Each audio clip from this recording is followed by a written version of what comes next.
Bismillahirrahmanirrahim.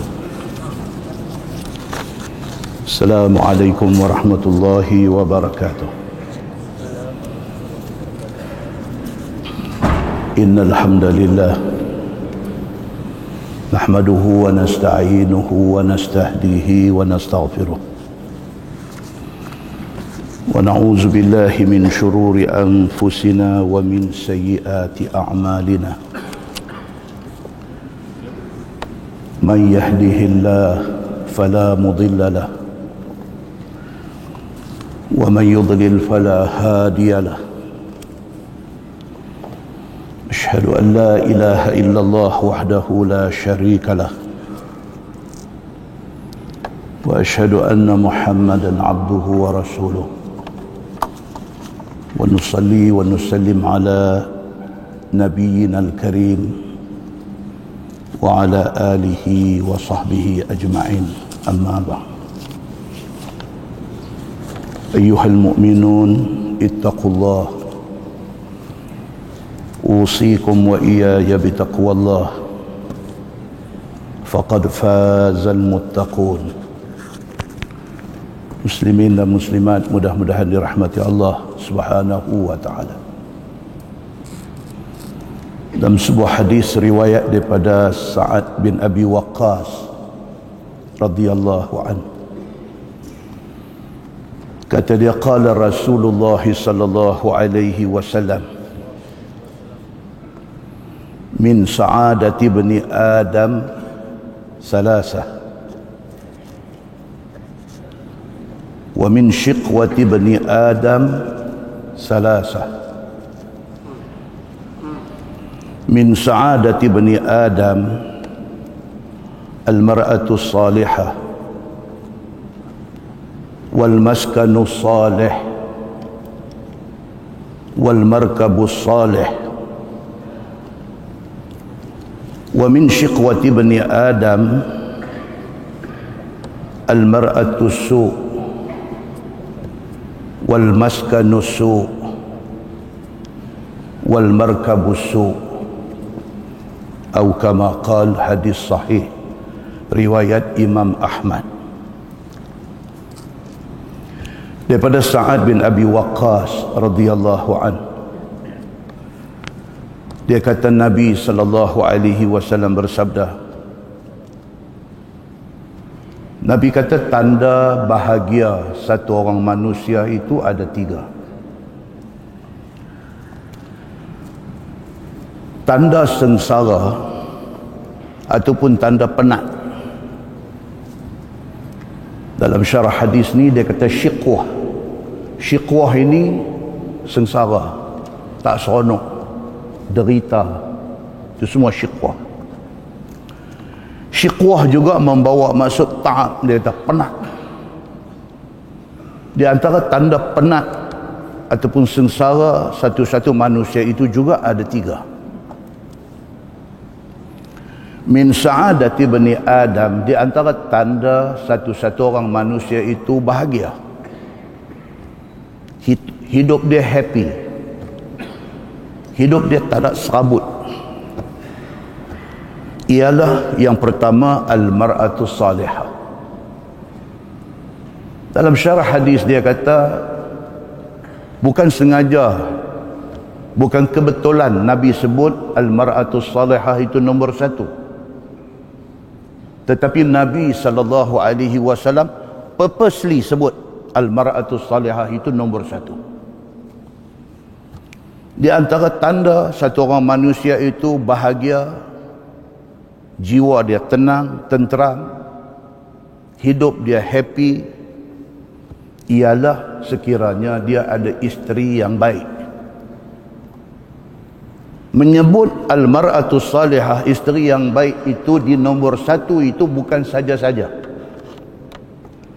kerana dia boleh jadi punca segala kerosot yang ada dalam dunia. Yang dikatakan al-mar'atu salihah, isteri yang baik itu apa dia? Dalam syarah hadis dia kata yang pertama, tengok pun rasa syok dah. Tengok pun rasa tenang dah. Dia ada satu isteri di rumah, yang dia pergi kerja, dia balik kerja penat, tengok muka bini itu hilang penat. Di antara yang dikatakan al-mar'atus salihah itu apa dia? Satu orang isteri yang pandai menjaga maruah dia, sama ada ketika di rumah ataupun di luar rumah. Mana-mana orang yang dapat isteri yang macam ni, dia bahagia. Siapa yang mendefinisikan kebahagiaan itu mendapat isteri yang baik? Siapa dia? Nabi sallallahu alaihi wasallam. Wal maskanus salih, di antara tanda bahagia manusia juga dia ada rumah yang baik. Rumah yang baik ini di dalam setengah hadis sebut sebagai rumah yang luas, rumah yang selesa duduk, rumah yang paling-paling korang ada 4 bilik, mak ayah 1 bilik, anak laki-laki 1 bilik, anak perempuan 1 bilik, dan ada 1 bilik tetamu, dan paling-paling tidak ada 3 bilik, mak ayah 1, anak laki-laki 1, anak perempuan 1. Kurang daripada 3 bilik mengundang masalah. Beberapa tahun dulu polis Pulau Pinang pergi buat operasi dekat Dewan Seri Pinang punya kawasan tepi laut tu, Padang Kota. Pukul 2, pukul 3 pagi polis pergi buat operasi, budak-budak penuh di situ. Bila tanya duduk di mana, dia tunjuk, saya duduk sana, saya duduk sana, saya duduk sana. Pasal apa ada di sini? Pukul 2, pukul 3. Dia jawab balik dekat polis yang buat operasi. Dia kata, kami kalau duduk di rumah, kami nak duduk tang mana? Kami nak duduk tang mana? Bilik pun tak ada. Mak dengan ayah 1 bilik, kakak dengan adik perempuan 1 bilik. Kami nak duduk tang mana? Rupa-rupanya Islam sudah bagi tahu melalui hadis Nabi sallallahu alaihi wasallam, perlu di rumah ini ada privasi. Perlu di rumah ini ada anak laki-laki ada kawasan dia, anak perempuan ada kawasan dia, supaya tidak timbul masalah di kemudian hari. Maka Nabi sallallahu alaihi wasallam kata di antara tanda bahagia satu orang manusia itu ada rumah yang baik. Rumah yang baik adalah rumah yang luas dan mempunyai ruang yang cukup untuk penghuni dia duduk. Yang ketiga di antara tanda bagus kehidupan satu orang manusia itu ialah wal markabus salih, ada kenderaan yang baik. Muslimin dan muslimat yang dirahmati Allah sekalian, kenderaan yang baik bukan kenderaan mahal, tetapi kenderaan yang tidak beri masalah kepada tuan punya dia. Di antara tanda sengsara ataupun di antara tanda penat satu orang manusia, Nabi SAW kata ada 3. Yang pertama, al-mar'atus su', bini dia di rumah bagi masalah dekat dia. Nasib dia malang, dia ada bini di rumah kaki beletek. Oh tuan-tuan, orang laki-laki ni paling dia tak suka apa dia? Bini beletek. Dia tak suka. Bini dia tegung anak, tegung sekali sudahlah, lagu duk ulang. Bukan anak tu stres, pak dia stres sama. Pak kata dekat bini ni, dia kata, bang sekali cukuplah, budak tu faham dah. Ulang lagi. Yang ni semua apa dia? Yang ni semua nak bakang hati. Malang bagi dia, pasal di rumah dia, isteri dia karakter macam tu. Yang kedua, wal maskanus su', dia ada rumah, tapi rumah ni memang jadi masalah. Dengan rumah sempit, dengan rumah duduk di dalam neighborhood, di dalam kejiranan yang bermasalah. Balik kanan rumah ada 3 drug addict duduk dalam rumah tu, balik depan rumah, Allahu Akbar, dia ditakdirkan tercampak duduk di kejiranan itu. Dan yang ketiga menjadi punca masalah dan hilang bahagia dan penat kepada satu orang manusia itu ialah wal markabus su', kenderaan yang memberi banyak masalah kepada dia. Awal bulan aircon rosak, baru 10 hari bulan alternator rosak, dia main 15 hari bulan belting putih, dia main dah 18 hari bulan bateri kong. Ada saja benda yang nak bagi jadi serabut ni. Dah tukang, dah repair, kacau lagi. Dah tukang, dah repair, kacau lagi. Siapa kena, siapa tahu. Nabi SAW sudah bagi tahu benda-benda ni semua. Muslimin dan muslimat yang dirahmati Allah sekalian. Ada banyak hadis yang Nabi SAW nak cerita tentang tanda bahagia dan tanda serabut satu-satu orang manusia. Di antaranya dalam hadis riwayat daripada Ali bin Abi Talib radhiyallahu anhu. Kata dia, qala Rasulullah sallallahu alaihi wasallam, arba'un min sa'adatil mar'i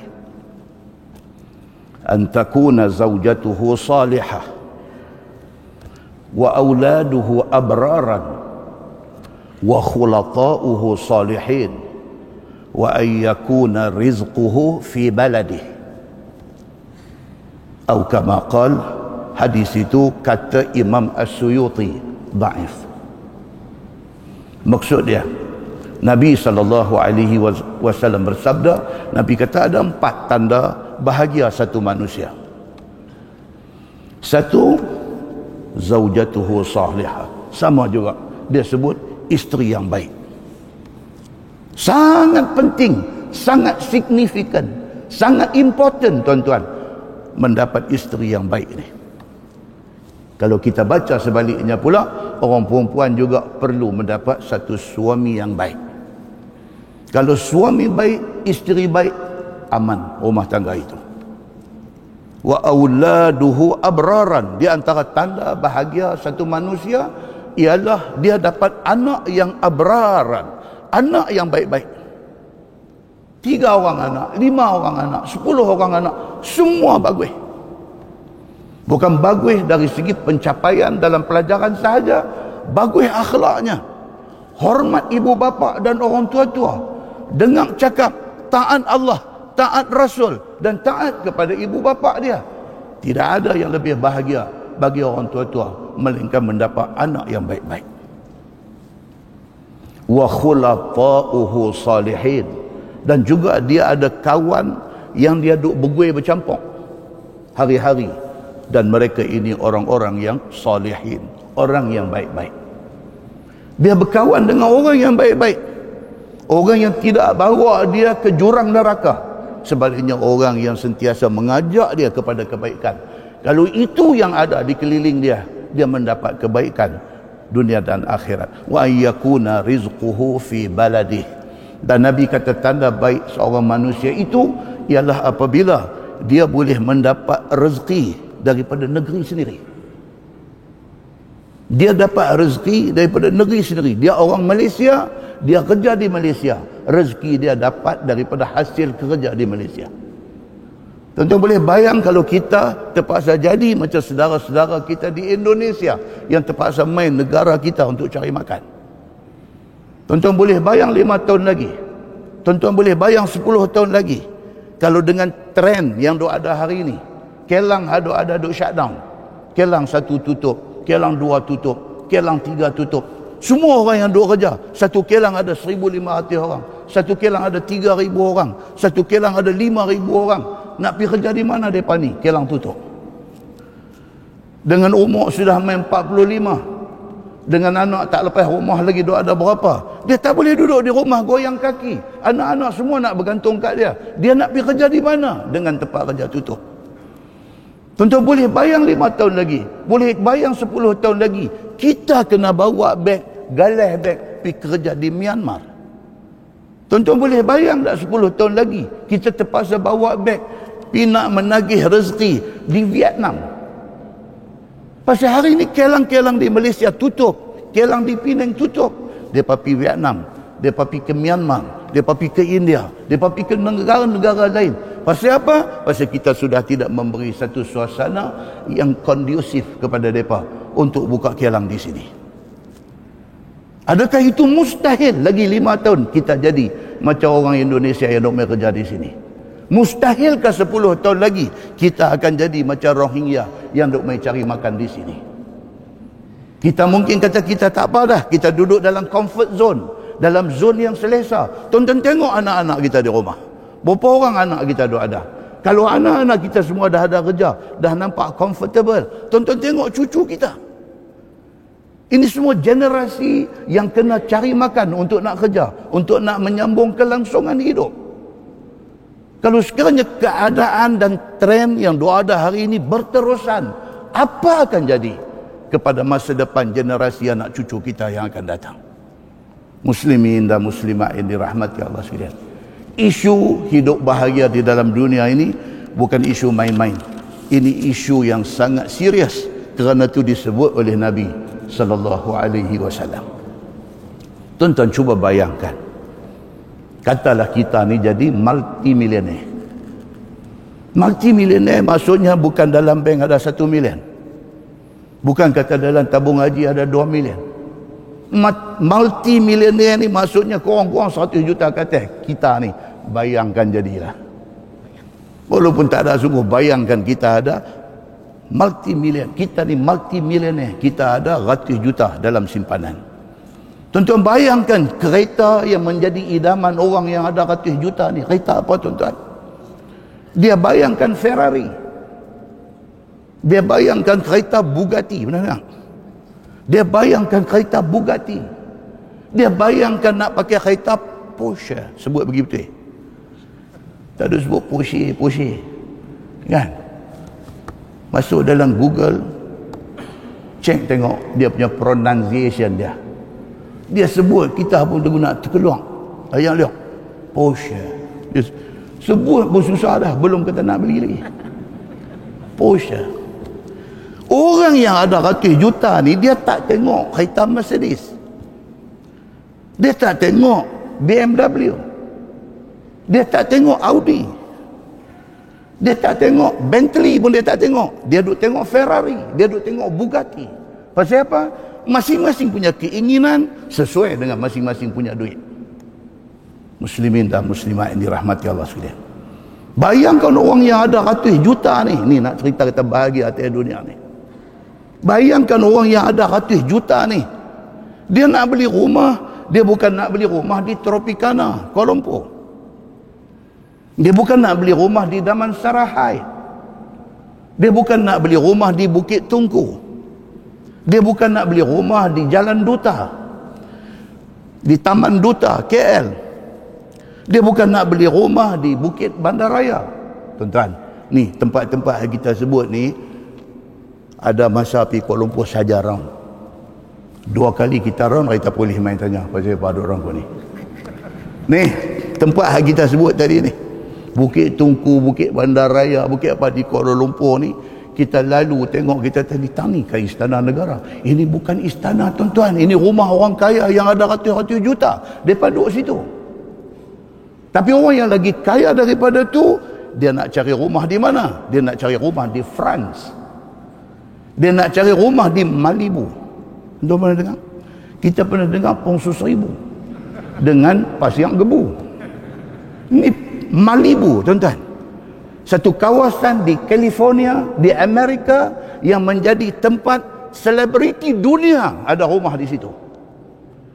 Bila duit dia ada ratus juta, akal dia sudah nampak Malibu, nak beli rumah di sana. Kita bercakap dalam kelompok kita di Kepala Batas ni, kita tak boleh bayang benda ni.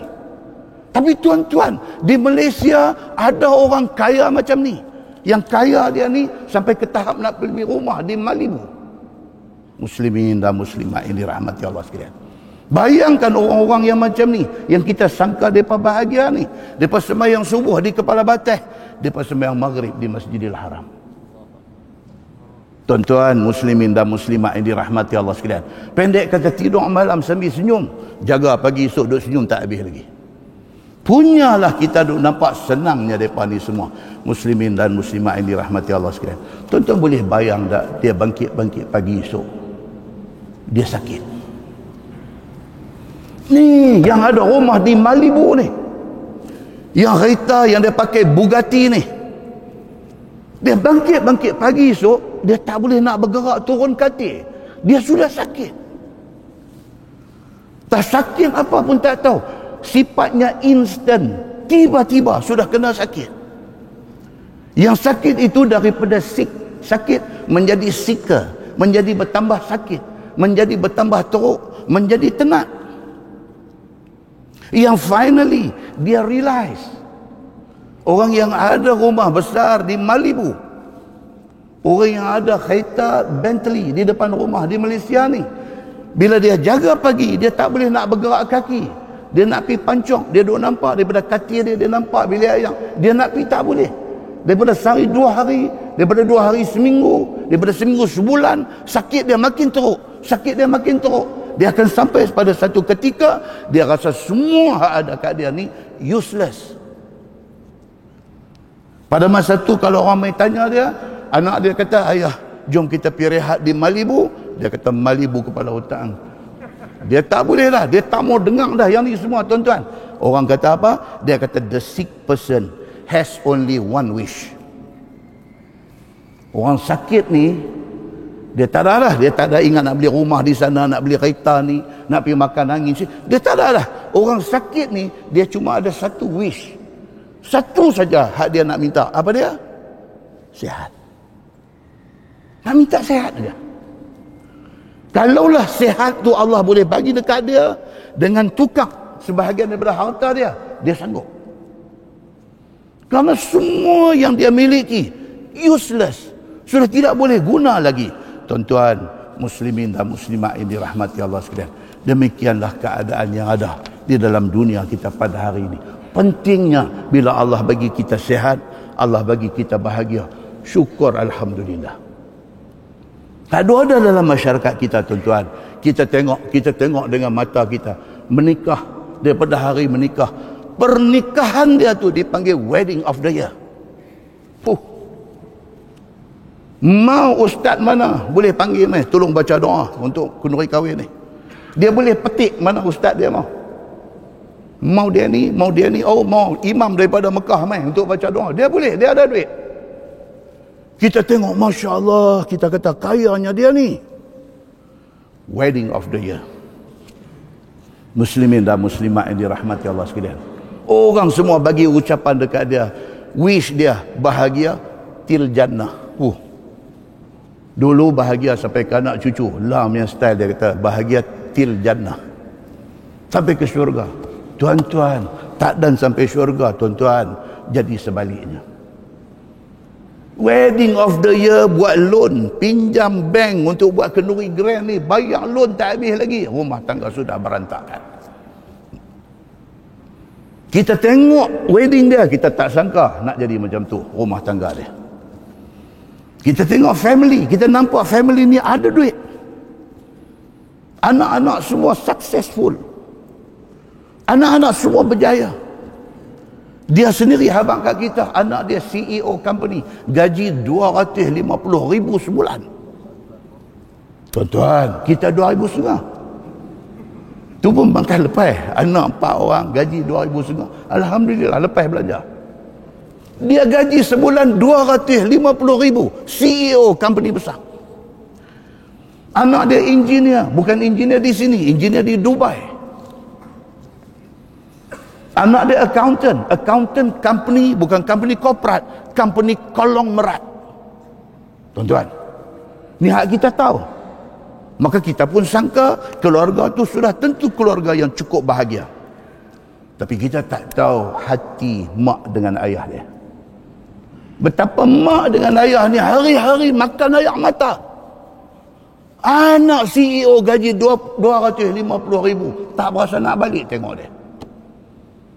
Anak yang kerja engineer di Dubai sentiasa sibuk, tak dan telefon pun dekat dia. Tuan-tuan, kita tak tahu derita dia. Yang kita nampak, dia ni anak-anak dia semua berjaya. Allahu Akbar, tuan-tuan. Allah Subhanahu Wa Ta'ala dia bagi, kita tak tahu, mata kasang tengok lain, hadu rasa di dalam lain. Kita tengok ada orang rumah saja, Allahu Akbar, dia beli rumah di kawasan yang paling murah 5 juta. Dia beli rumah 5 juta, dia renovate. 3.5 juta. Allahu Akbar tuan-tuan. Dia panggil kita pergi baca doa masuk rumah. Kita masuk tengok dalam rumah dia. Allahu Akbar. Kita kata rumah ke, istana ke, syurga ke ni? Muslimin dan muslimat yang dirahmati Allah sekalian. Tapi yang kita tak nampak mata kita apa dia? Penghuni rumah tu tak boleh tidur malam. Tak boleh tidur malam. Nak tidur kena telan ubat. Kalau tidak tak boleh tidur. Bahagia apakah yang ada dekat dia? Muslimin dan muslimat yang dirahmati Allah sekalian. Macam-macam benda doa ada di depan mata kita. Yang mata kita tengok, kita sangka lain.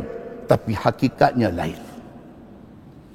Dalam sebuah hadis riwayat daripada Abi Hurairah radhiyallahu anhu, Nabi sallallahu alaihi wasallam bersabda, Nabi kata, la yanzuru ahadukum ila man fawqah fil mal, walakin yanzuru ila man huwa dunah. Atau kama qala, hadis riwayat Ahmad. Hadis itu isnadnya sahih. Nabi sallallahu alaihi wasallam kata, janganlah kamu tengok orang-orang yang di atas kamu dari segi kekayaan. Jangan. Kita duk tengok dia, kita duk nak ligan jadi jangan tuan-tuan, jangan.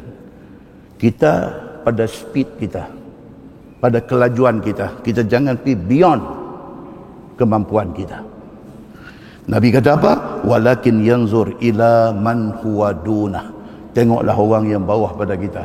Syukur kita kepada Allah. Muslimin dan muslimat yang dirahmati Allah sekalian. Allah peringat dalam Quran. Allah kata apa? A'udzubillahi minasyaitanir rajim. Ya ayyuhallazina amanu la tulhikum amwalukum wala auladukum an zikrillah. Wa man yaf'al dzalik faulaika humul khasirun. Sadaqallahul azim. Surah Al-Munafiqun ayat 9. Tu imam selalu baca sembahyang jemaah rakaat kedua dan ditarik surah ni. Apa maksud dia? Dia kata, wahai orang-orang yang beriman, la tulhikum amwalukum wala auladukum an zikrillah. Jangan sampai anak-anak kamu, harta benda kamu merosakkan kamu daripada agama Allah. Jangan sampai harta Allah bagi kat kita, dia merosakkan kita, dia merosakkan agama kita. Jangan sampai Allah bagi anak kat kita, anak itu menjadi punca kerosakan agama kita. Jangan. Wa may yaf'al zalik. Allah kata siapa yang buat macam tu, dia ada harta, dia pergi buat dengan cara tak betul. Dia ada anak, habis anak-anak dia. Duduk di Kuala Lumpur tuan-tuan, anak-anak clubbing. Duduk di Kuala Lumpur, ayah masjid, mak pun dengan pakai tutup aurat semua cantik. Anak clubbing. Anak dia clubbing, kaki pergi club. Dia kata pula, panggil ustaz main mengajar di rumah. Dia kata dekat ustaz yang main di rumah dia. Dia kata Allah, dia kata anak-anak duduk di KL ni kalau tak bagi dia pergi clubbing susah, dia kata. Nampak? Kalau tak bagi dia pergi clubbing, kawan-kawan dia semua ada di situ. Kalau kita tahan tak bagi pergi pun susah. Tapi anak saya insya-Allah, dia kata dia pergi, dia minum fresh orange. Dia pergi abuan nak bercampur, nak bersembang dengan kawan saja dia balik. Tak pernah lagi dah, tak pernah dia balik mabuk. Tuan-tuan, membenarkan pi itu membuka pintu untuk nak jadi lingkup. Hari ini mungkin tak, seminggu mungkin tak, sebulan mungkin tak. Tuan-tuan, lepas daripada setahun, apa jadi kat budak ni? Benda seronok tuan-tuan, benda seronok. Muslimin dan muslimat yang dirahmati Allah sekalian. Itu sebab orang kata apa? Life is not about being rich, popular, highly educated. But life is about being real, humble and kind. Orang putih. Nampak tuan? Tu yang kata orang Pala Batas. Kita baca orang putih, angguk sampai belaga lutut. Faham dia lebih daripada cakap Melayu ni. Apa dia kata? Life is not being rich, popular or highly educated. Hidup ni, dia kata, bukan semata-mata kerana nak jadi kaya. Kalau hidup ni matlamat kita nak kaya, itu saja matlamat kita, habis tuan-tuan. membujung lalu melentang patah. Haram halal semua kita tak kisah. Kita nak kaya, kita nak lebih kaya daripada orang kaya yang kita kenal. Kalau itu matlamat kita, lingkup kita. Islam bukan larang umat Islam jadi kaya, tetapi jangan itu dijadikan matlamat kita. Dan hidup itu dia kata bukan kerana nak popular. Nak popular, suka populariti. Sampai jadi ustaz pun nak popular. Allahu Akbar. Artis popular cukuplah. Ustaz ni tak payah ligan populariti, tak payah. Lebih baik kita ni Allah kenal, penduduk langit kenal, daripada satu dunia ni kenal kita. Lebih baik kita pilih Allah kenal kita. Kalau itu matlamat kita, kita nak popular, kita nak populariti, jahanam kita. Mungkin kita punya starting cantik, tapi lama kelamaan kita tenggelam di dalam populariti, kita tenggelam di dalam dunia yang glamorous, akhirnya membinasakan kita. Hidup ni dia kata bukan sahaja nak target highly educated, nak jadi orang yang berpendidikan tinggi. Bukan Islam larang kita belajar ilmu tinggi, bukan. Tetapi jangan itu target kita. Tetapi hidup ni, orang putih kata apa? Life is about being real. Kita tidak berpura-pura. Kita tidak bermuka-muka. Kita tidak jadi orang lain yang bukan kita. Tak payah. Bahasa Arab dia sebut tasannu'. Sana'a maksudnya buat. Masna' maksudnya kelang, tempat buat barang. Tasannu' maksudnya buat-buat. Buat-buat. Ceramah buat-buat, teriak nak bagi buat-buat. Bukan main daripada dalam diri tak, dia sengaja buat-buat. Saja buat-buat. Kita tak mau macam tu. Kita mau hidup ni real. Kita satu orang yang realistik. Kita tak mau hidup berpura-pura. Kita tak mau hidup bermuka-muka. Kita tak mau berlakon di dalam dunia ni. Kita adalah kita. Muslimin dan muslimat yang dirahmati Allah sekalian. Dan hidup ni dia kata being humble. Biar kita rendah diri. Tentu nak sombong apa? Tentu kaya. Juta orang lebih kaya daripada kita. Tentu nak sombong apa? Tidak ada tempat untuk orang sombong di atas dunia ni. Dan yang pentingnya kita dalam hidup ini, kita ni kind, dia kata. Kind ni maksud dia apa? Baik hati. Kita dalam dunia ni kita satu orang yang tak ada busuk hati. Tak ada dengki orang. Tak ada nak khianat orang. Tak ada nak jealous tak tentu punca dekat orang. Tak mahu yang tu semua. Kita jadi satu orang yang kind. Allah bagi dekat kita rezeki lebih sikit, kita share. Kita tak mahu apa yang Allah bagi dekat kita membinasakan kita. Muslimin dan muslimat yang dirahmati Allah sekalian. Mudah-mudahan muqaddimah itu memberi manfaat kepada kita insya-Allah. Kita menggunakan Bahrul Mazi jilid 21. Bahrul Mazi jilid 21 muka surat 136. Muka surat 136. Baik, dia kata masalah utusan Nasrani dari negeri Yaman datang berbantah agama dengan Nabi sallallahu alaihi wasallam. Kita baca bulan 12 hari itu. Bulan 12 bulan 11. Bulan 11 hari itu kita baca cerita tentang satu rombongan orang Nasrani mai nak jumpa Nabi sallallahu alaihi wasallam kerana mai nak challenge Nabi. Mai nak cari pasal dengan Nabi sallallahu alaihi wasallam. Kata Khazin di dalam tafsirnya, telah berkata Abdullah bin Abbas radhiyallahu anhuma bahwasanya satu jamaah Nasrani, mereka utusan daripada negeri Najran di Yaman. Depa ni Nasrani daripada Yaman. Dia pemain nak jumpa Nabi sallallahu alaihi wasallam di Madinah. Datang kepada Nabi sallallahu alaihi wasallam di Madinah. Dan ada di dalam kalangan mereka itu kepalanya dan padri-padri besarnya. Hak mai ini bukan bawah-bawah. Ini padri besar. Mai ke Madinah nak jumpa Nabi sallallahu alaihi wasallam. Maka apabila telah datang berjumpa mereka dengan Nabi sallallahu alaihi wasallam, Lalu terus ditanya mereka akan Nabi sallallahu alaihi wasallam. Dalam syarah hadis dia cerita kata, depa sampai di Madinah tu waktu asar. Nabi tengah sembahyang asar. Nabi tengah sembahyang asar. Depa masuk dalam masjid dan depa sembahyang. Cumanya Nabi sembahyang menghadap ke arah kiblat, ke arah barat. Depa sembahyang menghadap ke arah timur. Macam tu. Tapi depa masuk dalam masjid, depa sembahyang.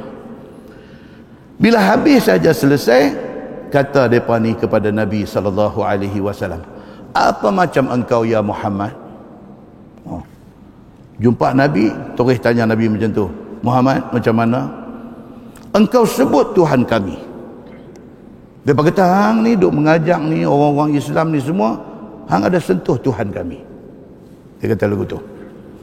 Jawab Nabi sallallahu alaihi wasallam, siapa dia? Nabi kata, siapa Tuhan apa yang aku sebut? Nabi kata, jawab mereka itu, Isa itu engkau katakan dia hamba Allah.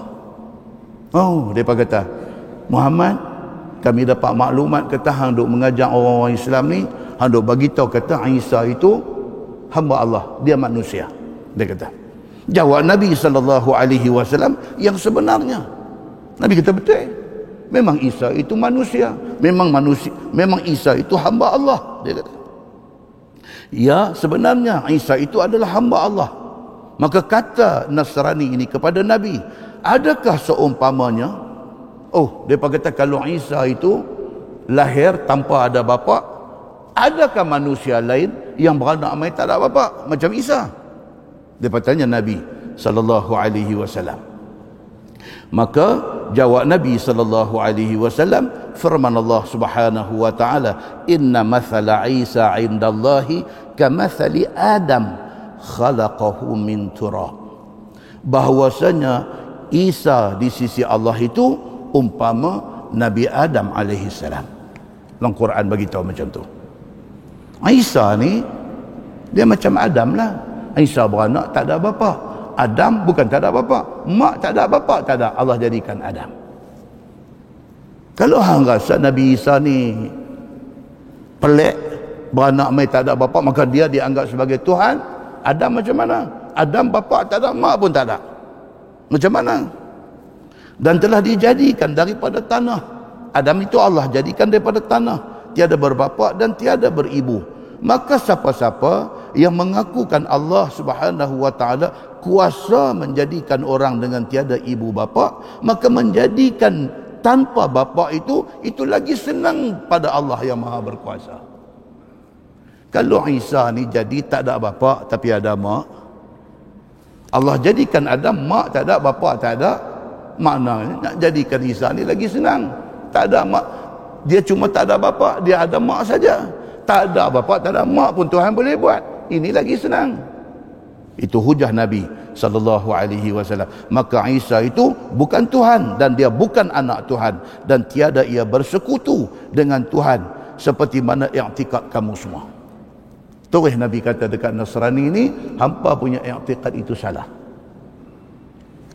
Allah Subhanahu wa taala pernah jadikan manusia sebelum Isa ini Adam, mak tak ada, bapa tak ada, Allah boleh bagi jadi. Ini Isa, dia cuma tak ada bapa, dia ada mak, tidak ada masalah bagi Allah. Maka dibohongkan oleh mereka itu akan firman Tuhan yang demikian itu. Dah Nabi baca ayat Quran tadi, surah Ali Imran ayat 59. Nabi baca tadi, depa dengar, depa tak boleh jawab, tapi tak mau pakai. Macam inilah yang doa ada pun. Berhujah, mati hujah, tapi tak mau pakai. Muslimin dan muslimat yang dirahmati Allah sekalian. Masalah, dia kata amaran daripada Tuhan ke atas utusan Nasrani itu. Allah bagi warning kepada mereka ni. Apakala telah dibantahi oleh utusan Nasrani itu akan firman Allah Subhanahu wa taala yang dibacakan oleh Nabi sallallahu alaihi wasallam, maka turun firman Allah kepada Nabi sallallahu alaihi wasallam. Firman Allah, faman hajjaka fihi min ba'di ma ja'aka minal ilm faqul ta'alau nad'u abna'ana wa abna'akum wa nisa'ana wa nisa'akum wa anfusana wa anfusakum summa nabtahil fanaj'al la'natallahi 'alal kazibin. Ali Imran ayat 61. Turun pula ayat ni. Tadi mereka kata Nabi Isa Tuhan. Pasal apa? Alasan mereka pasal Nabi Isa lahir tak ada bapa, kerana tu dia Tuhan. Nabi berhujah dengan mereka. Nabi kata Isa tak ada bapa saja, Adam bapa tak ada, mak tak ada, Allah boleh buat. Macam mana? Dan baca ayat Quran. Mereka dengar, mereka jam. Mereka tak boleh jawab, tapi tak mau pakai apa yang Nabi kata. Ayat Quran yang turun mereka tak mau pakai. Allah buat turun satu ayat lagi, Ali Imran ayat 61. Maka siapa datang berbantah dengan engkau wahai Muhammad tentang kes Nabi Isa, kemudian daripada datang kepadamu ilmu. Tuhan kata, kalau sekiranya ada orang duk nak kata Isa itu Tuhan, sedangkan engkau wahai Muhammad, engkau tahu kata Isa bukan Tuhan, Isa itu adalah manusia, bahawasanya Isa itu hamba Allah dan pesuruh Allah, maka kata olehmu kepada mereka yang tak percaya ni, mailah sekalian kamu, kami panggil anak cucu kami, kamu panggil anak cucu kamu, kami panggil isteri-isteri kami, kamu panggil isteri-isteri kamu, kemudian kita bermubahalah di depan Allah Subhanahu wa ta'ala. Kalau dah tak mau terima, tak mau pakai, duk nak lawan lagi, duk nak kata hampa betul lagi, nak kata apa yang Nabi Muhammad bawa ni salah, Tuhan kata okey, tak ada jalan dah nak selesai kes ni, ajak mereka pergi satu tempat bermubahalah. Apa dia tuan-tuan yang kata bermubahalah ni? Perkataan al-mubahalah daripada root word dia al-bahlu, alif lam ba ha simpui lam, al-bahlu. Al-bahlu maksud dia apa? Al-bahlu maksud dia al-la'nu, maksud dia laknat. Panggil mereka pergi satu tempat, okey, hampa sumpah kata hampa betul, sat lagi kami sumpah kata kami betul, dan di hujung sumpah tu kita sebut kata, kalau sekiranya saya tak betul, Allah turun dah apa-apa laknat, binasakan saya. Okey, pergi lah ni, hang kata hang betul, aku kata aku betul, tak selesai masalah, kita bagi Allah jadi hakim. Pergi, nak pergi mana pun tak apa, nak pergi di masjid pun boleh, nak pergi tengah padang boleh, nak pergi dewan orang ramai boleh, nak pergi balai raya boleh, nak pergi mana pun boleh, pergi bersumpah. Hang kata Nabi Isa Tuhan, sumpah dengan nama Allah, kami kata Nabi Isa itu Tuhan dan kami betul Muhammad salah. Nabi Muhammad kata dengan nama Allah, aku kata Isa itu ialah manusia, dia hamba Allah, dia Rasulullah, aku betul hampa salah. Pip cakap macam tu, Allah Subhanahu wa ta'ala menjadi saksi. Lepas itu tengok Allah akan tunjuk siapa betul siapa salah. Itu yang dimaksudkan dengan mubahalah. Apabila pertelingkahan tidak ada penghujung, maka mubahalah itu adalah satu option yang boleh dibuat untuk nak menentukan siapa betul siapa salah. Muslimin dan muslimat yang dirahmati Allah sekalian, mubahalah ini yang pertama berlaku ialah pada zaman Nabi sallallahu alaihi wasallam. Nabi ajak Nasrani daripada Najran ini bermubahalah.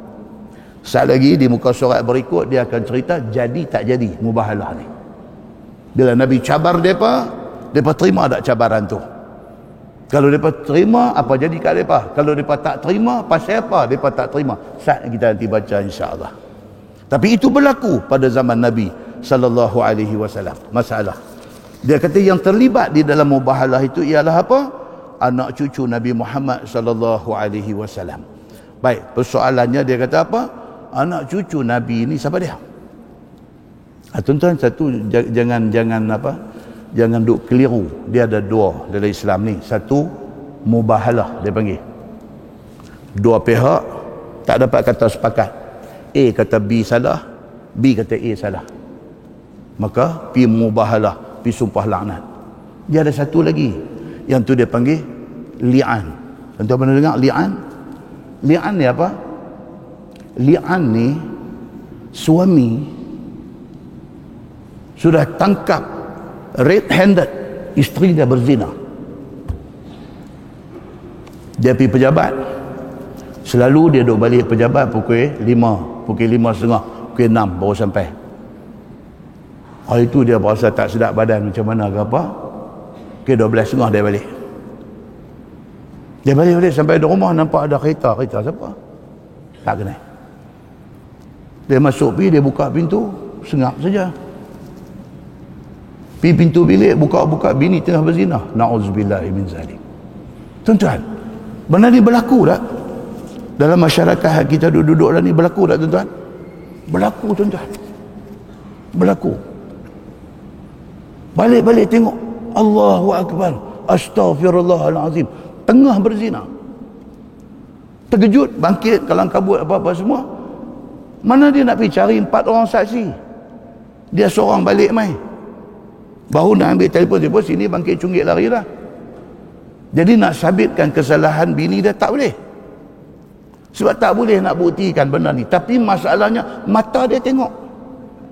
Perbuatan zina itu berlaku dan dia witness, dia saksi melihat benda tu. So, bila jadi macam ni, laki ni dah tak boleh telan dah. Tak boleh dah nak telan. Susahlah nak cari orang lelaki yang tangkap bini red handed, tengah berzina, boleh terima lagi bini. Susahlah. Mungkin ada dalam 1000 orang seorang. Tapi dua ada ni, bila tengok macam tu tak marah. Bukan tak mau saja, dia adukan benda ni ke pihak berkuasa. Dia pergi di mahkamah dan sebagainya, dia bagi tahu kata isteri dia berzina. Dalam Islam apabila dia tuduh orang berzina, tak kira hang tuduh bini hang ke, hang tuduh siapa ke, hang kena tampilkan 4 orang saksi. Bila terkeluar aja di mulut tuduh, sangkut dah, kena kemukakan 4 orang saksi. Kegagalan menampilkan 4 saksi boleh menyebabkan belakang dia kena 80 rotan. Macam mana dia nak buat?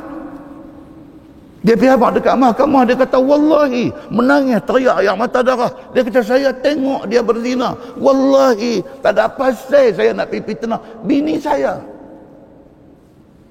Mahkamah tidak boleh layan benda macam ni. Mahkamah kata 4 orang saksi. Dia kata tuan gila ke? Dia kata kat hakim gila. Dia kata tuan gila ke? Saya balik pukul duduk cerita balik kejadian tu. Saya buka pintu tengok dia tengah berzina. Kalau saya panggil orang pun sebentar nak sampai dah habis. Macam mana saya nak kemukakan saksi? Tapi benda ni betul tuan. Dia kata saya tak sumpah, saya tak bohong. Saya sanggup bersumpah dengan nama Allah.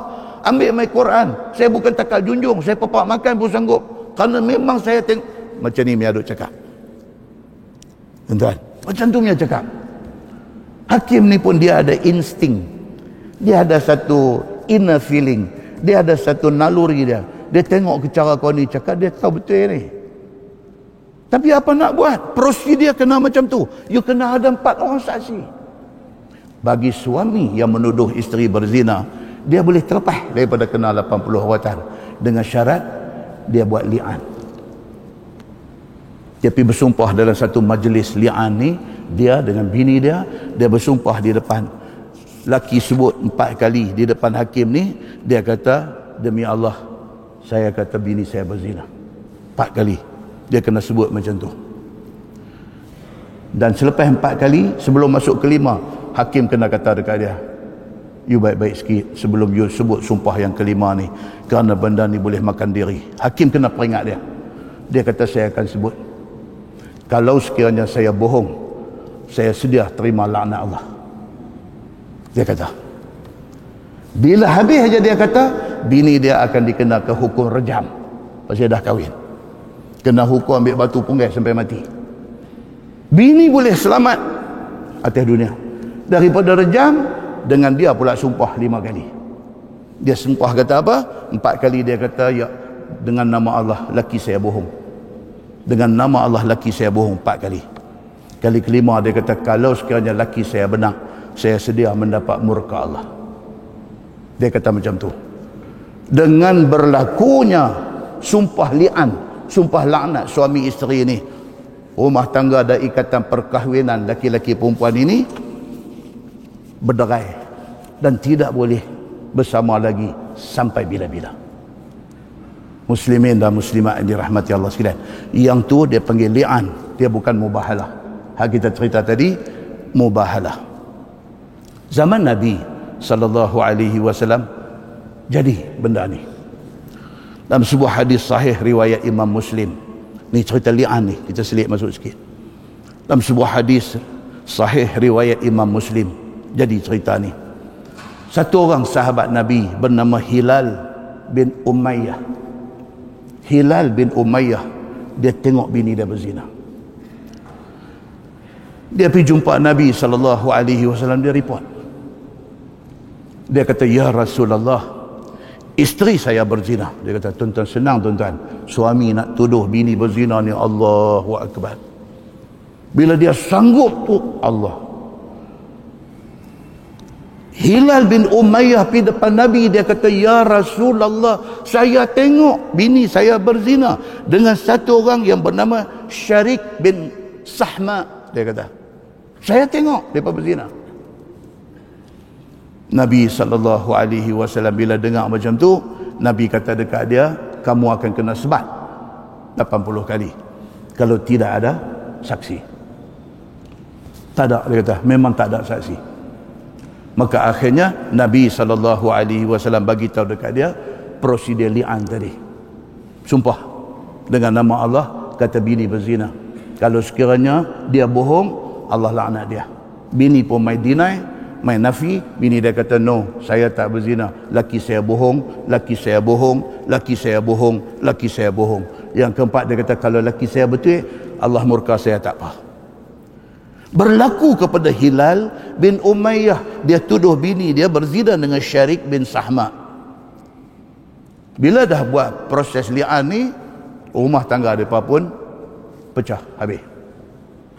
Tapi Nabi SAW kata apa? Nabi kata, absiruha. Hukuman tak boleh jalan pasal li'an dah jalan.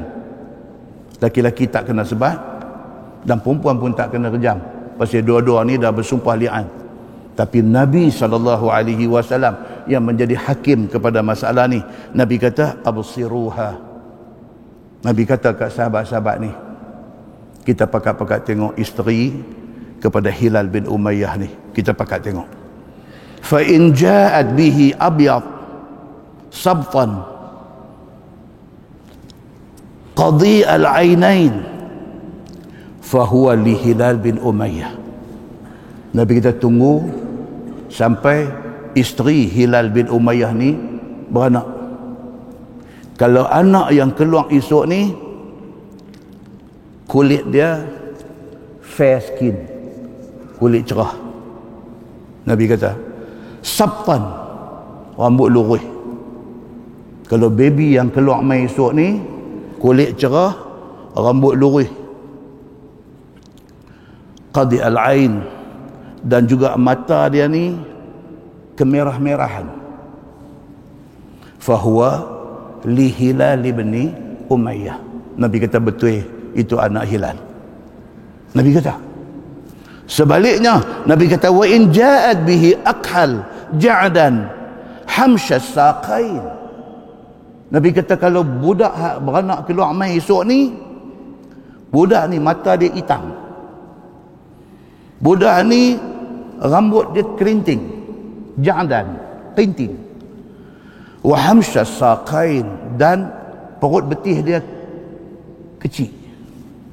Perut betih dia tu kecil, betih kering, betih kecil.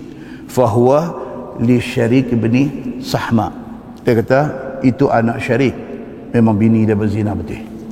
Nabi kata, tuan-tuan muslimin dan muslimat yang dirahmati Allah sekalian, fa umbitu annaha ja'at bihi akhal ja'dan hamsyas saqain.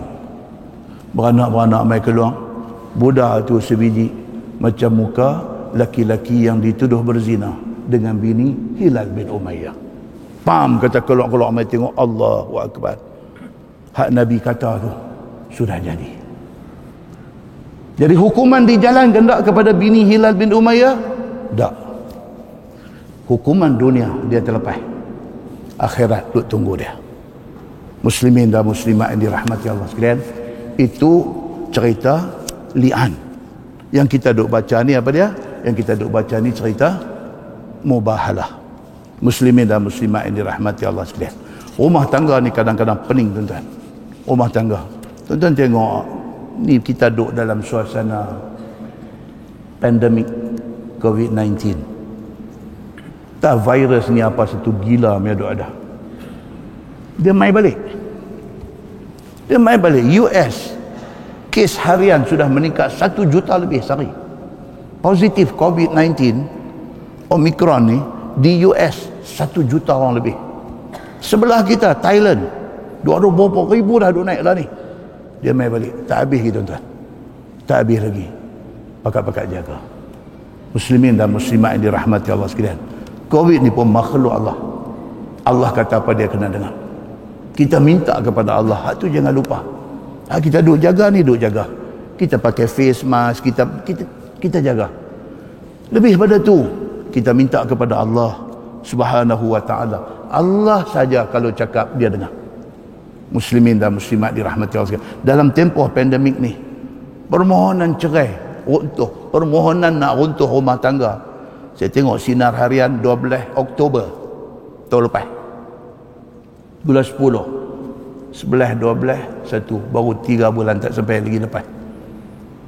Timbalan Menteri di Jabatan Perdana Menteri masa tu buat satu statement dalam Sinar Harian 12 Oktober 2021. Dia kata permohonan cerai bagi pasangan Islam yang difailkan daripada bulan Mac sampai bulan 10 saja. Bulan 3 sampai bulan 10 saja permohonan bercerai 66,440 pasangan Islam. 66,440 orang permohonan untuk nak cerai rumah tangga. Selangor paling tinggi 12,479. Tuan-tuan jangan salah faham. Duk ingat kata orang Selangor ni teruk, depa COVID pun depa tinggi, bercerai pun dia bukan. Pasal apa depa tinggi? Pasal population depa besar. Selangor tu negeri yang orang Pulau Pinang saja ada 4,000 di sana. Haduk pi buat onang ni bukan depa, orang kita apa ramai duk pi buat onang, tapi masuk dalam statistik negeri dia. Bukan Selangor tu teruk, bukan. Tapi sebab dia ramai, maka banyaklah kes yang berlaku. Selangor 12,479 permohonan cerai, bukan cerai, memohon untuk cerai. Tuan-tuan, Penang 2,978 orang. Penang ni saja pun Islam minta cerai 2,978. Manakala non-Muslim, orang bukan Islam, dalam tempoh yang sama failkan tuntutan perceraian 10,346. Kita orang Islam lagi ramai hidup jadi rosak rumah tangga. Muslimin dan muslimat yang dirahmati Allah sekalian. Itulah yang kata keadaan rumah tangga yang ada pada hari ini.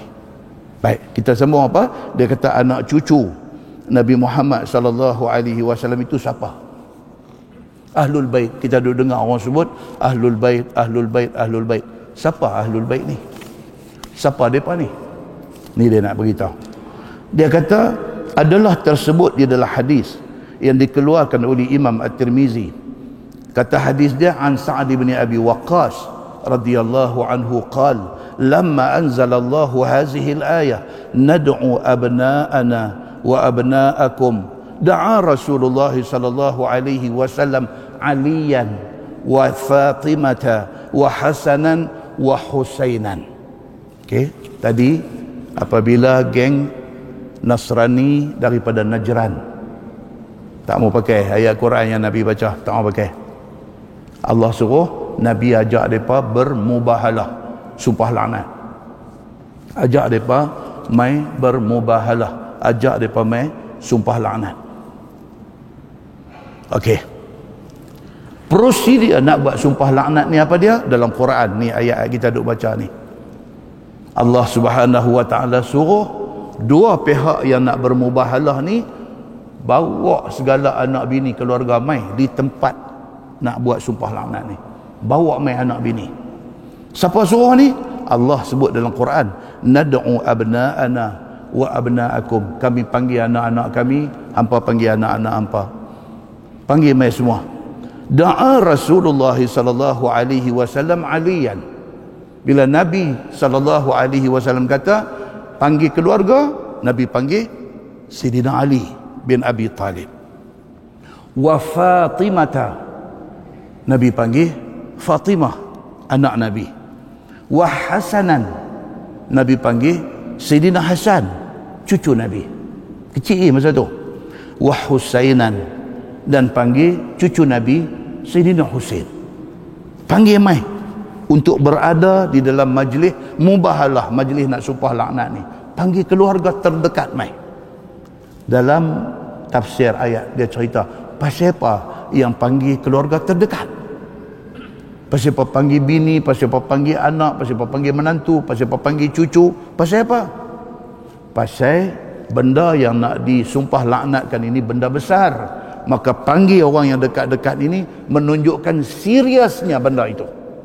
Itu maksud dia, bukan ada pasal apa pun. Baik. Kemudian dia kata diriwayatkan pada satu sahabat Nabi SAW, nama dia Sa'ad bin Abi Waqqas radhiyallahu anhu. Kata dia, tak kala diturunkan Allah ayat tadi, kami dan kamu panggil anak cucu, dan juga diri kamu dan diri kami semua panggil, mai kita pakat-pakat duduk sini. Maka telah dipanggil oleh Nabi SAW akan Sayyidina Ali dan Fatimah dan Sayyidina Hasan dan Sayyidina Husain radhiyallahu anhum ajma'in. Nabi panggil Ali, Fatimah, Hasan, Husain. Ini keluarga.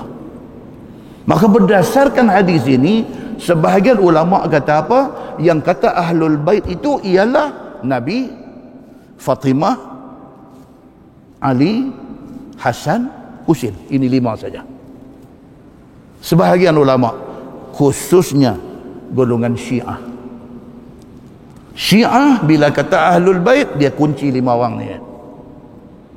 Okey, siapa dia?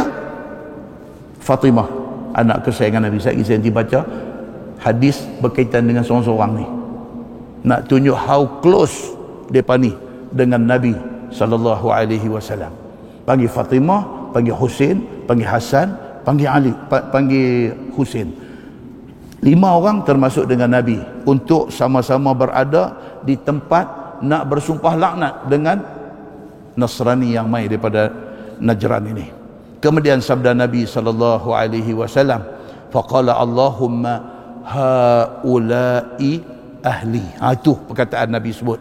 Nabi kata, ya Tuhanku, ini sekalian adalah ahli bait, keluarga rumah aku.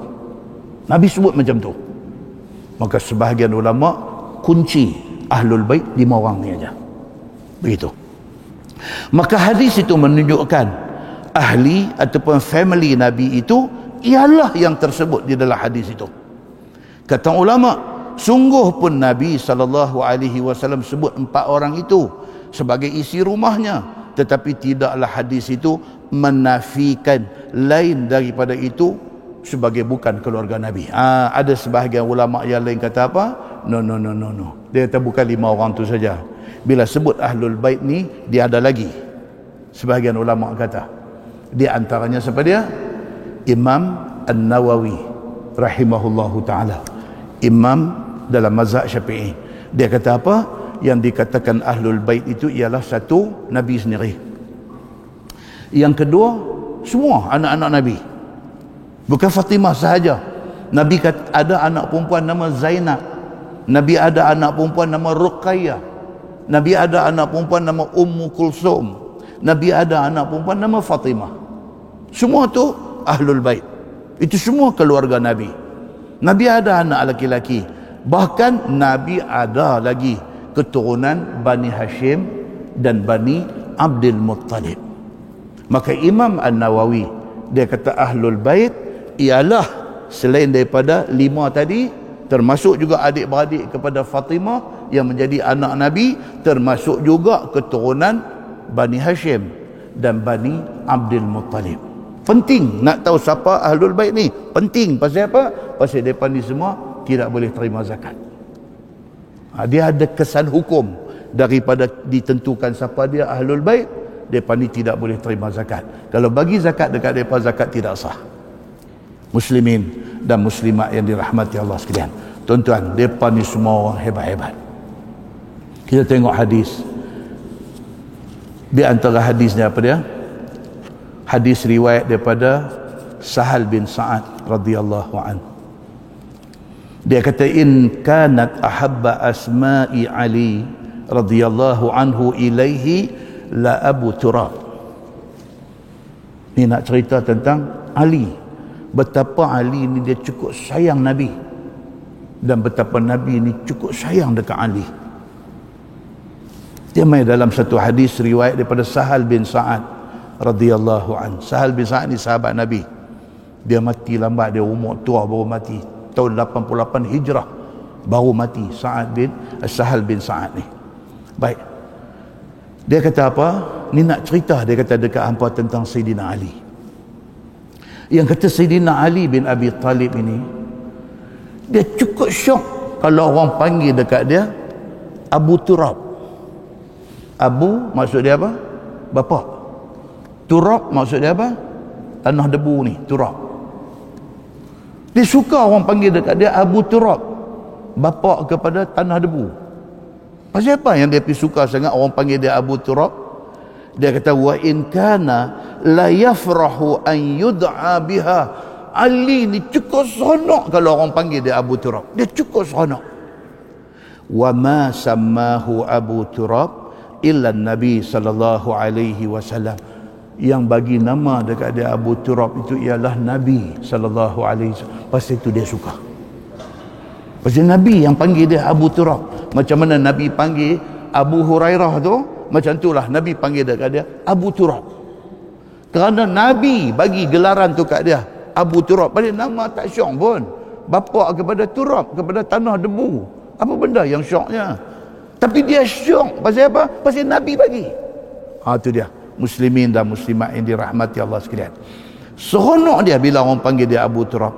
Illa Nabi sallallahu alaihi wasallam ghadaba yawman Fatimah. Satu hari, ni cerita. Satu hari Nabi pergi rumah anak dia, rumah Fatimah. Fatimah ni siapa? Isteri kepada Sayyidina Ali.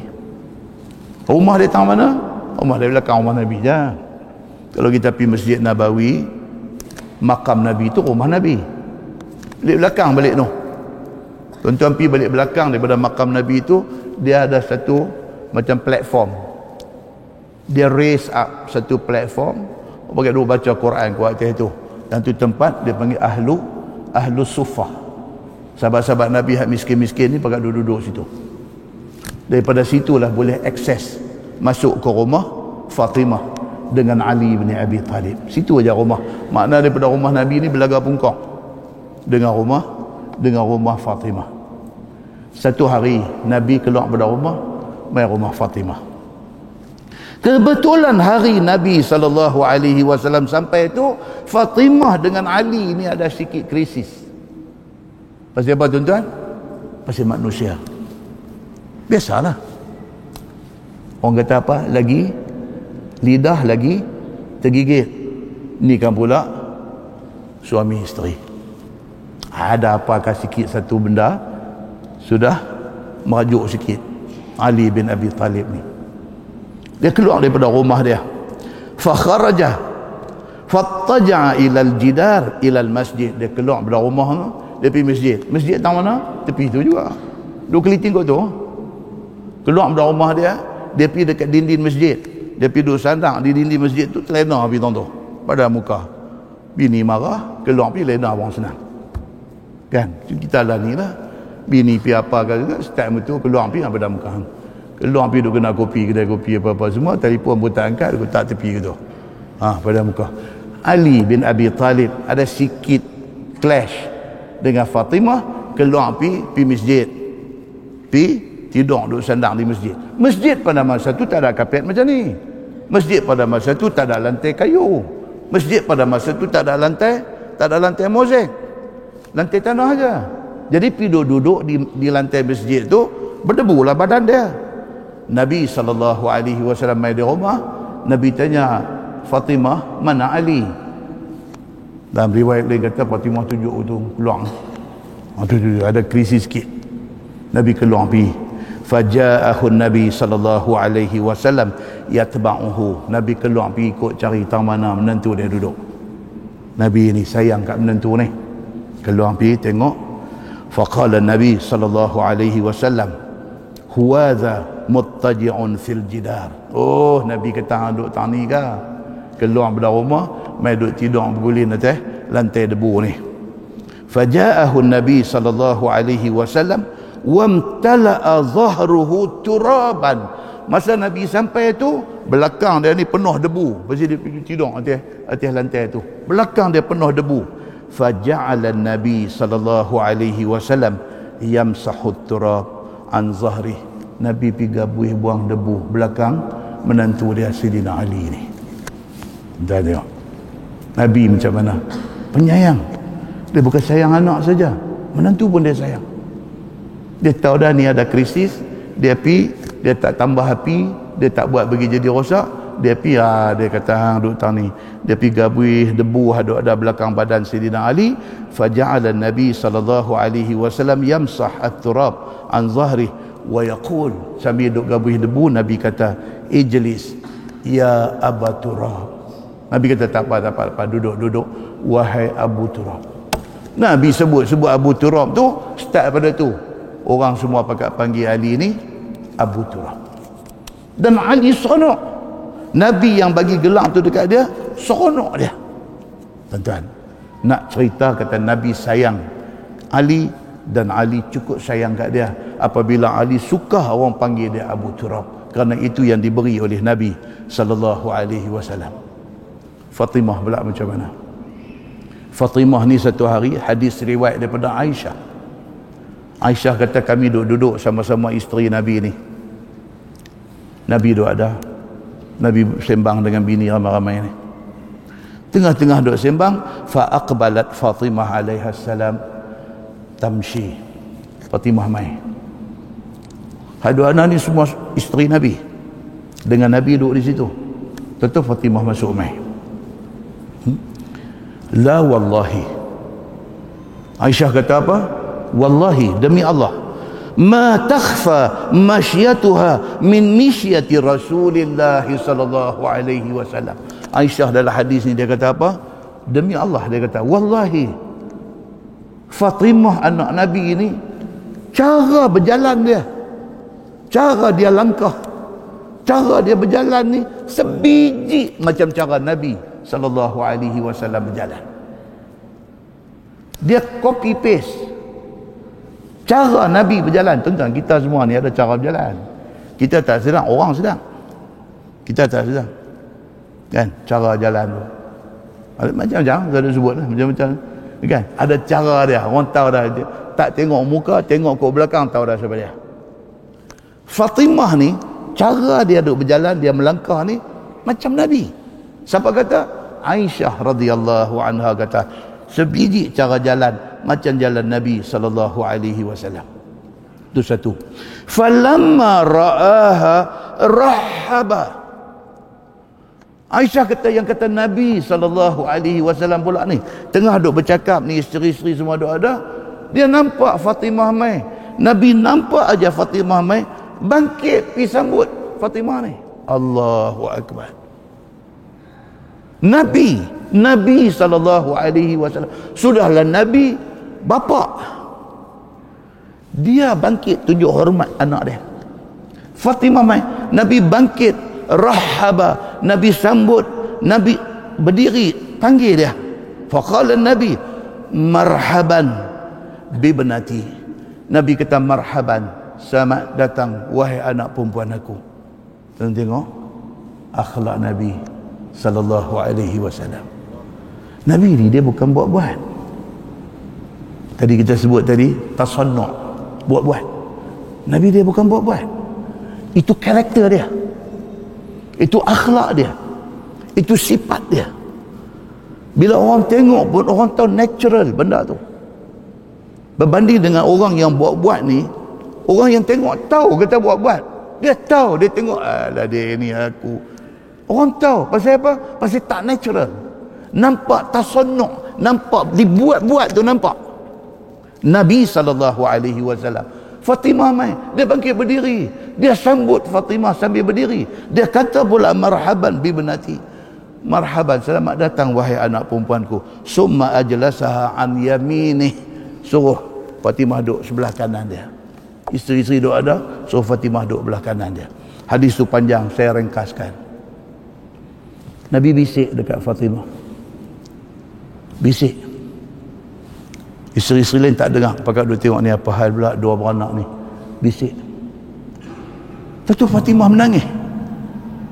Hadis itu hadis sahih, riwayat Imam Muslim. Tiba-tiba riwayat Al-Bukhari. Tiba-tiba Fatimah menangis sungguh-sungguh. Nabi bisik pula dekat dia. Dia berhenti menangis. Oi, masing-masing dalam hati ni, terutamanya Aisyah radhiyallahu anha, kira nak tahu ni apa cerita ni, bisik apa ni, eager to know, nak tahu. Bila Nabi bangkit pi aja dia pegang Fatimah, anak tiri dia ni. Kata Fatimah, ayah kata apa tadi? Apa jawab Fatimah? Fatimah kata, itu rahsia aku dengan ayah, aku tak boleh share. Pasal apa? Pasal kalau ayah nak bagi hampa tahu, dia tak bisik kat aku, dia abang bagi semua orang dengar. Bila ayah bisik kat saya, makna itu rahsia ayah dengan saya tak boleh bagi tahu. Aisyah pun kata tak apalah. Sehinggalah wafat Nabi sallallahu alaihi wasallam. Lepas wafat Nabi, Aisyah mencari Fatimah, tanya balik yang tu. La ilaha illallah, dia tak puas hati. Dia tanya balik, dia kata, Fatimah, ingat dah hari tu kami tengah doa dah hang mai, ayah bangkit sambut, suruh duduk sebelah dia, lepas tu dia bisik, lepas tu hang menangis kan, lepas tu ayah bisik pula, lepas tu hang berhenti menangis. Apa cerita? Fatimah kata apa? Dia kata ayah pun dah tak ada, saya cerita. Apa kata Fatimah? Dia kata ayah bisik hak mula, ayah habaq kat saya, kata wahyu yang duk turun mai, Quran yang duk turun mai dekat Nabi sallallahu alaihi wasallam ni, Jibril akan tasmi' bacaan itu setahun sekali. Wahyu turun ni setahun sekali. Dalam bulan Ramadan, Jibril akan mai jumpa Nabi, tasmi', suruh Nabi baca balik ayat-ayat yang turun tu setahun sekali. Nabi kata dekat Fatimah, Nabi kata tapi tahun ni Jibril turun mai tasmi' 2 kali. Dia habaq dekat Fatimah. Tahun ni dia kata Jibril turun 2 kali untuk cek bacaan. Dia kata itu tidak ada lain melainkan itu tanda ayah dah tak lama dah. Dia kata, teriak dia ni, Allah dengar ayah dia yang dia cukup sayang ni, tiba-tiba habaq kata tak lama dah nak hidup. Menangis dia ni. Yang tu yang menangis tadi tu, yang Aisyah tengok tu. Lepas itu apa kata Nabi SAW kata dekat anak dia, dekat Fatimah ni, dia kata tapi tak apa, dia kata orang yang akan menyusul ayah daripada kalangan keluarga kita ni hang. Nabi kata dekat Fatimah, ayah akan wafat dalam masa terdekat. Dalam syarah hadis dia kata apa? Betul, itulah tahun kewafatan Nabi. Dan orang yang akan menyusul ayah lepas ayah wafat, orang keluarga kita ni yang akan menyusul rapat belakang ayah hang. Ayah dia kata kat dia macam tu. Betul tuan-tuan, 6 bulan selepas wafat Nabi sallallahu alaihi wasallam, wafat Fatimah radhiyallahu anha. Lepas itu Aisyah kata dekat dia, habis yang lepas itu kamu berhenti menangis tu, apa Nabi kata? Fatimah kata, bapa aku bagi tahu dekat aku, ala tardaina an takuni sayyidatan nisa'il mu'minin atau sayyidati nisa'i hadhil ummah. Nabi kata dekat Fatimah, hang tak seronok ke Allah Subhanahu wa taala akan jadikan hang ketua kepada semua orang perempuan muslimah di hari akhirat esok. Hang jadi bos nombor 1, ketua kepada semua orang Islam perempuan di hari akhirat esok. Dia bila dia dengar macam tu, dia seronok. Muslimin dan muslimat yang dirahmati Allah sekalian, itu hadis cerita tentang Sidina Ali dan hadis cerita tentang Fatimah radhiyallahu anha, yang kata depa ni ahlul bait, ahli keluarga rumah Nabi sallallahu alaihi wasallam. Cerita cucu pula 2 orang ni. Hadis daripada Al-Bara radhiyallahu anhu, dia kata raaitu Nabiyya sallallahu alaihi wasallam wal Hasan bin Ali ala atiqih. Yaqulu Nabi sallallahu alaihi wasallam, Allahumma inni ahibbuh fa ahibbahu. Atau kama qala, hadis sahih riwayat Al-Bukhari. Kata Al-Bara bin Azib, dia kata Nabi sallallahu alaihi wasallam dengan cucu yang kata Hasan ni, Sayyidina Hasan ni, Nabi main dengan cucu dia ni kokong. Tahu kokong? Ambil cucu buah belakang, kokong, bawa. Nabi dengan cucu ni macam tu dia boleh main. Begitulah sayang Nabi dengan cucu ni. Dan bila Nabi tengok orang duk tengok dia duk main dengan cucu, Nabi kata apa? Allahumma inni ahibbuh. Ya Allah, aku sayang dekat budak ni. Dekat siapa? Dekat Hasan, cucu Nabi sallallahu alaihi wasallam. Fa ahibbahu. Nabi kata sayangilah dia. Aku sayang dia, hampa kena sayang dia. Muslimin dan muslimat yang dirahmati Allah sekalian, begitulah sayang Nabi sallallahu alaihi wasallam. Tuan-tuan, cucu yang Nabi punya sayang, yang kata Ahlul Bait ni, macam mana ending dia, macam mana kesudahan hidup dia. Di antaranya ialah Sayyidina Husain, anak Sayyidina Ali radhiyallahu anhuma. Dalam sebuah hadis riwayat pada Anas bin Malik, dia kata kuntu inda bani Ziyad. Aku satu hari ada bersama dengan Ibnu Ziyad. Siapa Ibnu Ziyad ni? Ubaidillah bin Ziyad. Dia ni amir yang menjadi penguasa di Kufah zaman Yazid bin Muawiyah jadi khalifah kerajaan Bani Umayyah. Okey. Ubaidillah bin Ziyad ni dia dilantik oleh Yazid untuk menjadi gubernur di Kufah. Kejadian cucu Nabi yang Nabi cukup sayang ni, Sayyidina Husain ni, cucu Nabi dibunuh.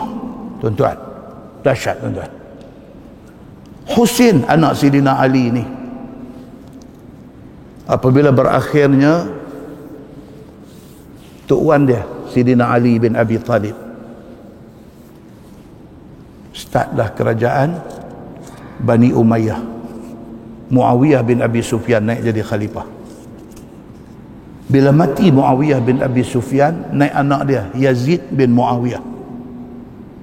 Husain cucu Nabi ni, bila dia tengok Yazid ditabal sebagai khalifah, dia tak mau bagi taat setia.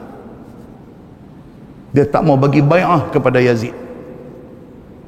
Dia dengan beberapa orang pindah daripada Madinah, dia pergi ke Mekah. Dia duduk di Mekah 6 bulan. Penyokong-penyokong dia duduk ada di Kufah ramai. Penyokong kepada cucu Nabi ni duduk ada di Kufah ramai. Geng ni lah yang kemudiannya dipanggil Syiah. Mereka duduk ada sana ramai. Mereka tulis surat, mereka suruh Sayyidina Husain ni mai daripada Madinah, mai daripada Mekah, mai ke Kufah. Mereka ramai-ramai mereka nak angkat Sayyidina Husain untuk jadi khalifah. Mereka tak mau iktiraf Yazid bin Muawiyah. Cerita politik tuan-tuan. Ini cerita politik zaman tu, zaman selepas wafat Nabi sallallahu alaihi wasallam, zaman selepas mati Khulafa Ar-Rasyidin. Abu Bakar dah tak ada, Umar dah tak ada, Osman dah tak ada, Ali dah tak ada. Keadaan politik kacau bilau. Husain cucu Nabi ni pun bergerak daripada Mekah nak pergi ke Kufah. Kufah di mana tuan-tuan? Di Iraq. Nak pergi ke Kufah. Berita Sayyidina Husain cucu Nabi nak pergi ke Kufah ni tahu kepada Ubaidillah bin Ziyad ni yang kata gubernur Kufah. Dia dapat tahu. Dan dia dah dapat maklumat kata Husain mai ni untuk ditabal sebagai khalifah. So dia buat apa? Dia hantar pasukan tentera dia pergi bertembung dengan cucu Nabi Sayyidina Husain ni di satu tempat yang bernama Karbala. Berjumpa di situ dan berakhir dengan apa? Dengan Sayyidina Husain ni dipancung putih tengkok dia. Tuan-tuan boleh bayang, cucu Nabi cukup sayang. Nabi duk baca khutbah buat naik cucu, duk sekali di atas. Dalam hadis sahih cerita, Nabi duk baca khutbah ni, saat tengok kepada makmum dekat jemaah, saat tengok dekat cucu, saat tengok dekat makmum, saat tengok dekat cucu. Punya sayang Nabi sallallahu alaihi wasallam kepada cucu ni, Hasan dengan Husin ni, Hasan abang, Husin adik. Nabi sembahyang jadi imam, cucu main naik rabat duk atas kepala, atas belakang Nabi. Nabi lamakan sujud dia. Nabi nak bangkit lagi, Nabi cempung, tahu cempung? Nabi cempung, pegang cucu ni, ambil tak tepi, Nabi sambung sembahyang. Berapa banyak hadis menceritakan sayang Nabi kepada cucu ni. Tiba-tiba cucu Nabi ni, Sayyidina Husin bin Ali radhiyallahu anhuma ni, tiba-tiba dia ni dibunuh dan dipancung kepala dia. Badan dia ditanam di sana, kepala dia dibawa mai kepada Ubaidillah bin Ziyad yang menjadi gubernur pada masa itu. Bawa mai kepala dia kepada kawan ni, kepada gubernur yang memerintahkan serangan tu. Faja'ala yaqul, bila bawa mai kepala Sayyidina Husin ni, depa bubuh dalam talam, buh di depan dia. Faja'ala yaqul, Ibnu Ziyad yang kata Amir Kufah ni, dia kata apa? Dia sambil dia ambil ranting kayu, dia kata biqadibi lahu fi anfi. Dia ambil satu ranting kayu, dia rojoh hidung cucu Nabi.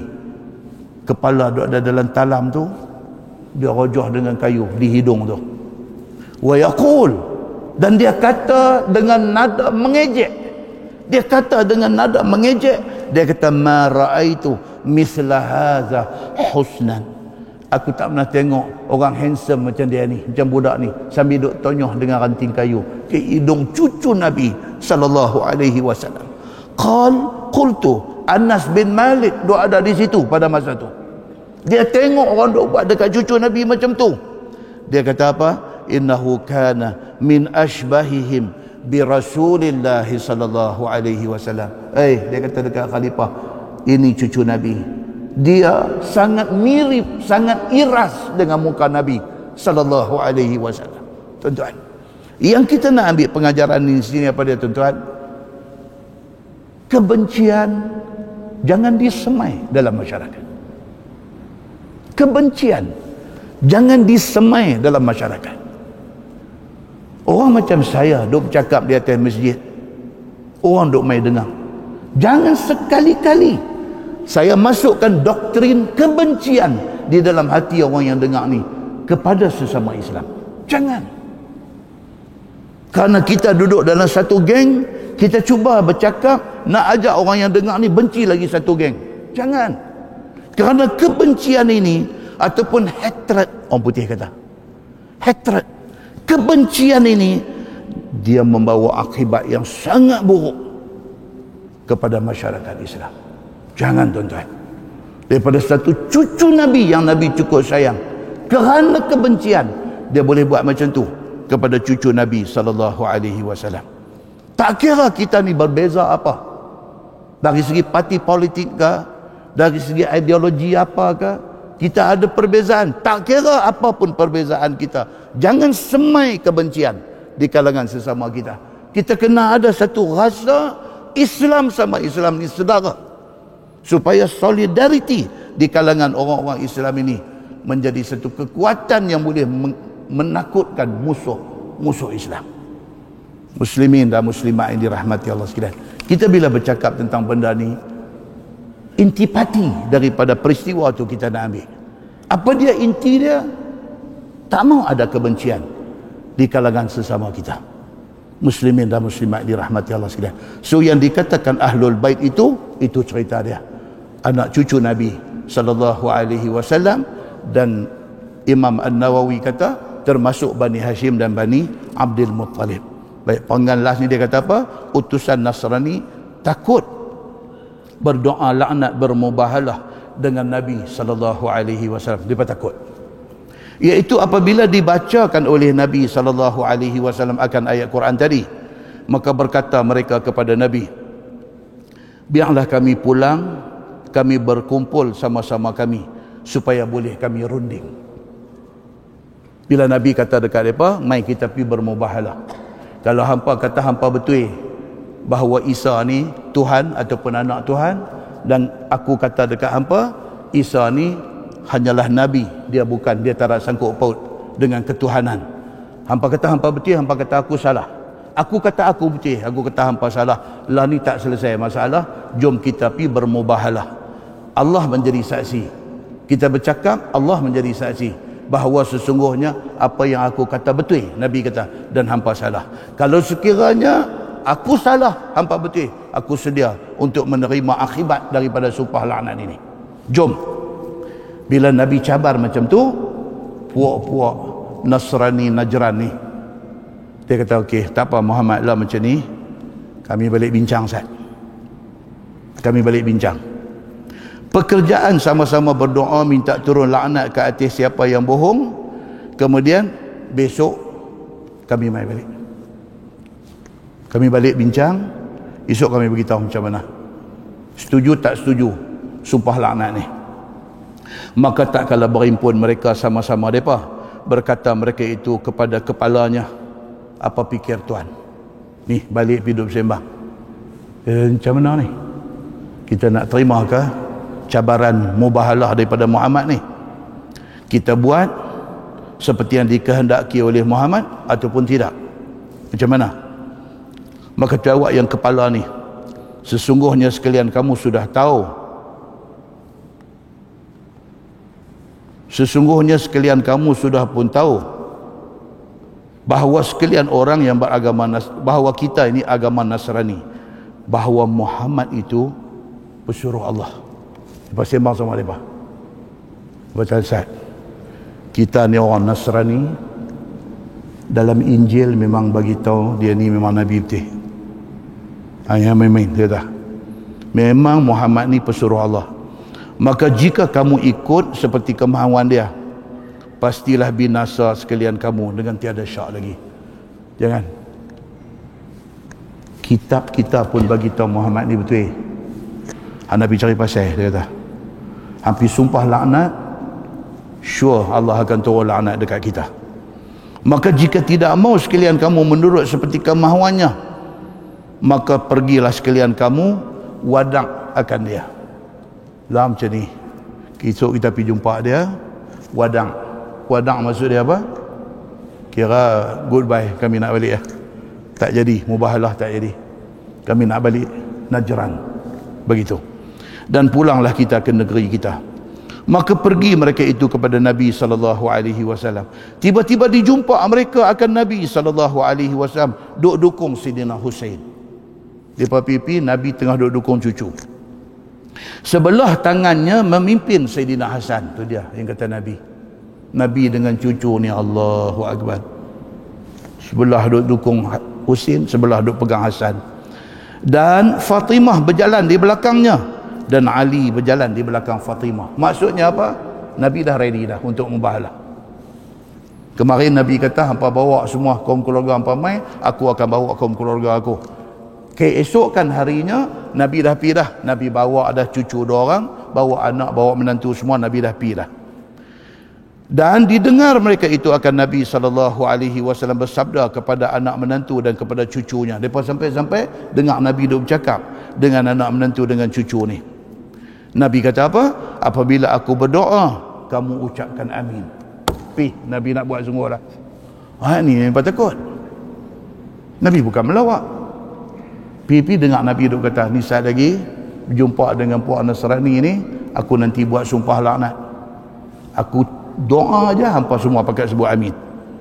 Bila dilihat oleh utusan Nasrani itu, Nabi yang demikian itu, maka berkata seorang padri besar, dia kata, wahai sidang jamaah Nasrani, sesungguhnya aku lihat wajah-wajah orang yang jikalau minta mereka itu pada Allah, nescaya hapus satu gunung, nescaya hapuslah ia akan hilang daripada tempatnya. Ketua padri kata apa? Dia kata kat geng dia, aku tengok muka Nabi Muhammad, aku tengok muka Ali, aku tengok muka Fatimah, aku tengok muka cucu dua orang ni. Ini muka apa? Muka orang yang kalau dia minta Allah mesti lulus. Dia kata begitu. Dia kata, ya ni jangan main-main. Dia kata, maka janganlah kalau mereka minta doa, kalau dia kata mereka ni macam ni yang muka Nabi Muhammad, muka Fatimah, muka Ali, muka Hasan, muka Husain, Macam ni punya muka kalau minta supaya Allah hilangkan gunung, gunung pun hilang, dia kata. Dia yakin tentang kebenaran Nabi sallallahu alaihi wasallam, tapi tak mau beriman dengan Nabi. Macam tu. Baik, janganlah sekalian kamu nak berlawan doa dengan Tuhan mereka ini, pasti binasa kamu semua. Dan tiada tinggal atas muka bumi ini orang-orang Nasrani sampai kiamat. Dia kata mau Allah bagi lingkup kita semua sekali. Dia kata begitu. Maka mereka itu pun berhadap kepada Nabi serta katanya, ya Abul Qasim, sesungguhnya kami dah fikirkan, tak usahlah kita lawan, minta pada Tuhan, biarlah engkau atas agama engkau, kami agama kami. Dia pergi settle macam tu. Dia kata lah macam ni ya, lah ni ikut suka hang lah macam mana, kami ikut kami ya, kita settle tahun ni kami nak belah. Kena habis begitu aja. Jawab Nabi SAW, telah enggan kamu semua daripada berlawan doa dengan Tuhan dengan aku. Oh, Nabi kata nikah tak jadi ya ni? Nabi kata tak jadi ke? Maka hendaklah masuk Islam sekalian kamu. Nabi kata kalau macam tu 1-0. Hampa mengaku hampa kalah. Kalau dah kata kalah, mai sini, asyhadu an la ilaha illallah. Nabi kata masuk Islam lah. Dah hampa tahu dah kata kami di pihak yang benar. Mai kita masuk Islam. Supaya jadi sekalian kamu semacam apa yang ada bagi orang-orang Islam, dan atas kamu semacam mana ada apa-apa atas mereka itu. Senang, hampa pun jadi orang Islam, hampa dengan kami tak ada beza apa. Senang, kita jalan sekali. Maka enggan mereka itu masuk Islam, tak mau. Masuk Islam pun tak mau. Sabda Nabi SAW, kalau kamu semua tak mau masuk Islam, pasti aku hantam sekalian kamu di dalam perang. Nabi kata kalau hampa memilih untuk tak mau masuk Islam, maknanya satu hari kita akan berjumpa dalam medan perang. Nabi kata lagu tu. Maka jawab mereka itu, ya Abul Qasim, tiada kami mau berlawan perang dengan orang Arab. Dia kata pula, kami perang pun tak mau, apa pun tak mau. Tetapi bolehkah kita berdamai? Tuan-tuan nampak tak? Dia nak abang apa kat kita ni? Islam masa tu. Islam masa tu digeruni, turhibuna bihi aduwallahi wa aduwakum. Takut ni musuh-musuh Islam ni, dengar Islam mereka takut masa tu. Masalah mereka tengok kita, mereka nampak kita ni macam ulam kacang kelisa, mereka nak cicah dengan sambal belacan. Mereka tak takut kat kita lah ni. Pasal apa tuan-tuan? Pasal kita pun tak pegang Islam. Pasal apa tuan-tuan? Pasal kita tidak mulia dengan Islam. Pasal apa tuan-tuan? Pasal kita hari ini berpecah. Pasal apa tuan-tuan? Pasal kita hari ini pecah sampai tak boleh pecah dah. Pecah kita ni, pecah parti, pecah politik, pecah ideologi, pecah mazhab, pecah apa? Macam-macam jadi. Yang perpecahan itu mengundang kepada kebinasaan kita. Muslimin dan muslimat dirahmati Allah sekalian. Iaitu jangan engkau serang kami.